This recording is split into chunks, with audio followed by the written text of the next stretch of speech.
Muy buenas noches, esto es La Repregunta, Noticias a Fondo. Yo soy Luciana Vázquez.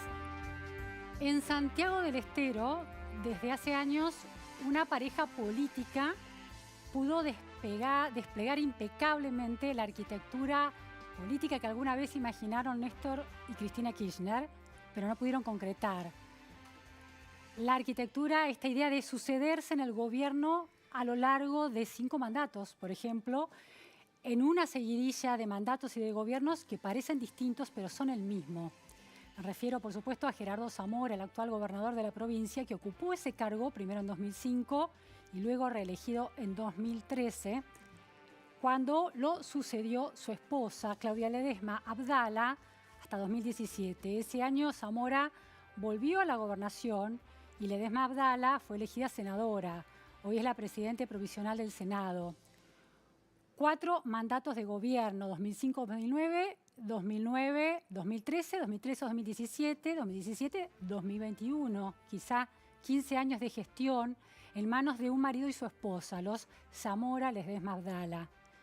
En 2021, de volver a presentarse, Zamora podría volver a ser gobernador y luego otra vez su esposa, y así al infinito.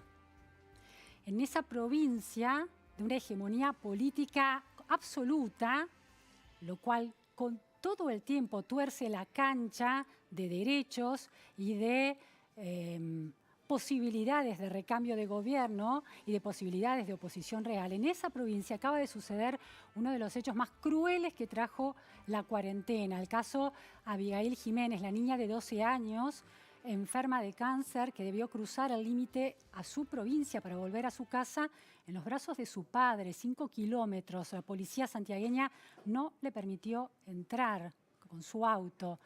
La violación de los derechos de una niña atravesada por el dolor. Vimos todas las imágenes y escuchamos todos su llanto. En Estados Unidos, una investigación periodística en torno a los niños migrantes separados de sus padres por la política inmigratoria del presidente Donald Trump, niños separados de sus padres y llevados a centros de detención. Esa investigación logró registrar el llanto de niños y adolescentes durante las noches en esos centros de detención, hacinados bajo la mirada disciplinatoria de adultos ajenos. Muchos todavía permanecen detenidos allí. Llantos de niños arrasados por el dolor. Ese sonido se volvió un escándalo intolerable. El llanto de los niños violentados en sus derechos es un escándalo lógico, es un escándalo social. Las almas nobles en Argentina se conmovieron por esos hechos en Estados Unidos. Hoy hay un silencio que aturde en parte de la opinión pública, que suele ser sensible a estas violaciones por parte del Estado. Lo mismo que a las violaciones que han sucedido en Tucumán, en el caso de un hombre desaparecido y encontrado asesinado, o en Formosa, la provincia modelo, según el presidente Fernández. Hay preocupación en otra parte de la opinión pública por las referencias a Venezuela y el modo en que el gobierno del presidente Fernández minimiza, o algunos de sus miembros minimiza, el impacto del régimen de Nicolás Maduro sobre los derechos humanos de los venezolanos.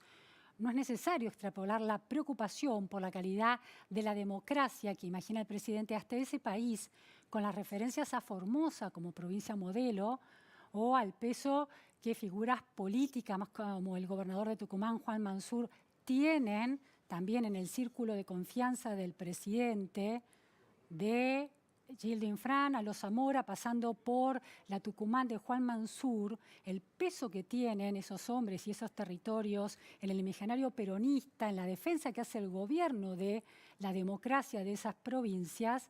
Bueno, la preocupación queda instalada. ¿Cuánto se tensa la cuerda de la violencia estatal bajo pandemia? No solo bajo pandemia, sabemos de las cifras de Formosa que dicen que la pobreza es del 41,6%, lo era en diciembre de 2019, ha crecido por supuesto durante la pandemia, ya estaba por encima del promedio nacional entonces.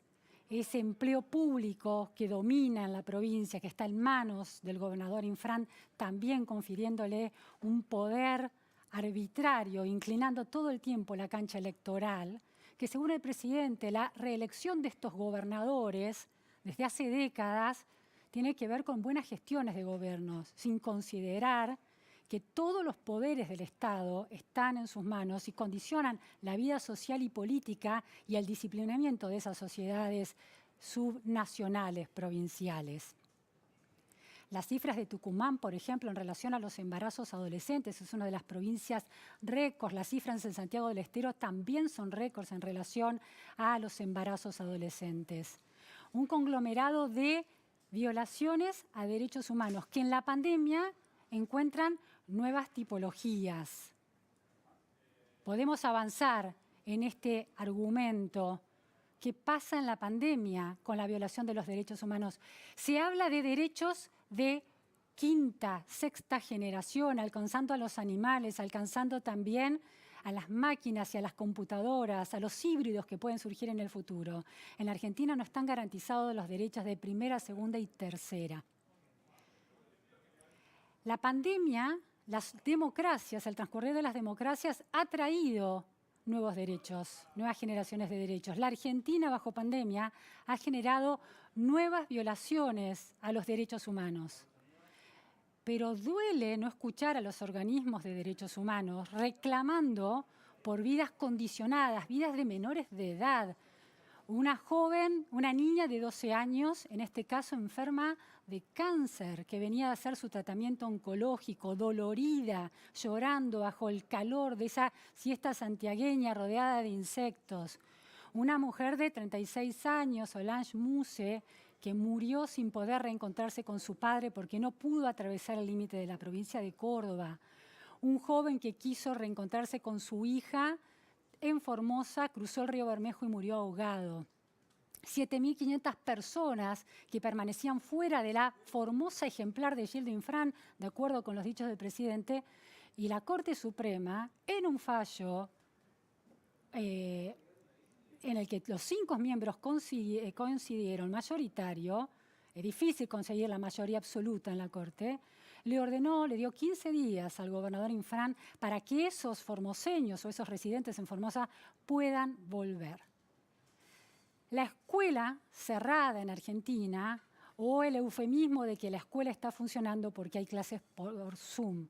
La escuela presencial cerrada y millones de niños fuera de la escuela que quizá no vuelvan, muchos de ellos. Se calcula que 1 millón no volvería. Estas cifras las han comentado distintas organizaciones, distintos referentes del mundo educativo, padres que por primera vez se organizan en la Argentina, padres.org me refiero, para defender un nuevo derecho vulnerado, el derecho a la educación, pero vulnerado como nunca antes se había vulnerado, con una política estatal que ha decidido imaginar que una pandemia se contiene cerrando escuelas cuando la evidencia científica es cada vez más sonora en relación a garantizar o por lo menos demostrar con niveles de certeza muy altos que los niños, sobre todo de primaria, se contagian, pero no contagian, no son las escuelas los centros de contagio, sino los gimnasios o los bares o los restaurantes o las reuniones cerradas.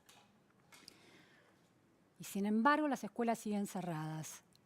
Gestionar la pandemia es difícil. Las sorpresas están a la vuelta de la esquina. Los estados han ido aprendiendo desde que empezó este problema, este grave problema en todo el mundo, de la evidencia científica. Pero en la Argentina, la voz del oficialismo gobernante insiste con que hay que esperar a la vacuna. La influenza también tiene mortalidad infantil. Impacta directamente en los niños y en las personas de mayor edad. Y sin embargo, las escuelas no se cierran todos los años, a pesar de que haya 30.000 muertos registrados por ese tipo de virus, menos letal que el virus del coronavirus. Este no es un estado ausente, este es un estado presente y sobre todo es un estado cruel. Y en la semana del militante peronista es todavía más cruel el silencio de esa militancia que se suele ascribir a la defensa de los derechos humanos. Es cruel y triste esta situación. Este es el tema. Hoy en Educación bajo pandemia, ¿cómo se educa una sociedad si no hay escuelas? Con Tomás Abraham, primer tema.